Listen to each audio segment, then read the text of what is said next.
धीरे धीरे ठाकुर जी अब 3 महीने के हो गए। 3 महीना के भये तो आज ठाकुर जी ने पहली बार करवट बदली। जैसे ही करवट बदली महाराज पूरे नगाड़े बजने लगे ब्रज में। बोले कहा भयो? बोले आज नंद के लाला ने करवट बदली है।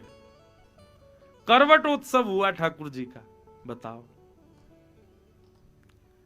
करवट उत्सव में एक सक्टासुर नाम का दैत्य आया, भगवान ने उसका वध कर दिया। कैसे वध किया?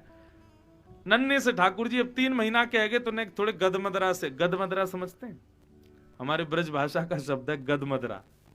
गदमदरा मतलब गाल फूल गए, हाथ फूल गए, पैर फूल गए, पेट भी नेक्सो से फूल गया, ठाकुर जी गोल मटोल हो गए, गदमदरा।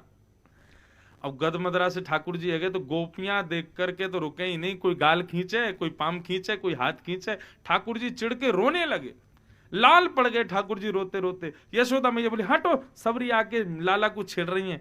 गोद में उठाए और दूर एक सकट यानी कि बैलगाड़ी, उस बैलगाड़ी के नीचे पल्लू 2 तरफ बांध दिए तो झूला बन गया। ठाकुर जी को वहां लिटाया, मैया थोड़ी देर झुलाती रही।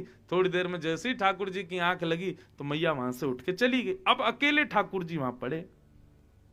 इतने में ही सक्टासुर नाम का दैत्य उस बैलगाड़ी के ऊपर आ गया।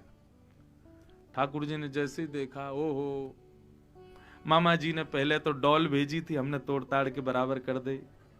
अब मामा ने फाइटर प्लेन भेजा है, लो इसको भी ठिकाने लगाते हैं।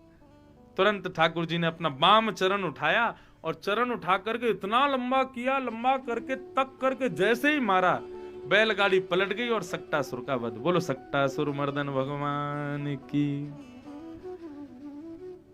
सब दौड़े महाराज। बैलगाड़ी गिरने की आवाज आई, मैया के तो प्राण हलक में आ गए। बोले कि मेरो लाला गयो।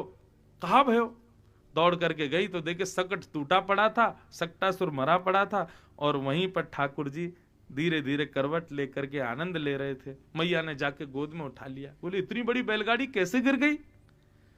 तो कुछ छोटे छोटे बालक मां खेल रहे थे, वो आए दौड़ के, मैया हम बताएं कैसे गिरी? बोले बताओ। वो तुम्हारो नेक्सो लाला है ना, याने अपनो पाम इतनो लंबो कियो, इतनो लंबो कियो, इतनो लंबो कियो, ऐसे करके यूं मारी, सोई बैलगाड़ी पलट गई। मैया बोली यहां पे आ। वो जैसी समीप गयो, मैया ने एक दियो वा के कान के नीचे। तेरी मैया की उम्र क्यों मुझे मजाक करे? शर्म ना आवे? तेरी मैया से शिकायत करूंगी मैं। अरे मैया तेरी सौं खा के कहूं, मैं सांची कह रहा हूं यार, तेरे लाला ने इतना लंबो पाम करके गिरा दी बैलगाड़ी। बोल फिरते आइयो, फिरते गयो एक और दियो वा के। रुक जा, तेरी मैया बताऊंगी। सुखदेव जी भागवत में कहते हैं अप्रेमयम बलम तस्य बाल कस्य न ते विदु। बालक तो सच बोल रहे हैं, वो बच्चे तो सच बता रहे हैं परीक्षित, लेकिन मैया का प्रेम इस बात को स्वीकार नहीं कर रहा कि मेरे लाला ने बैलगाड़ी घेरी है। मैया को स्वीकार नहीं।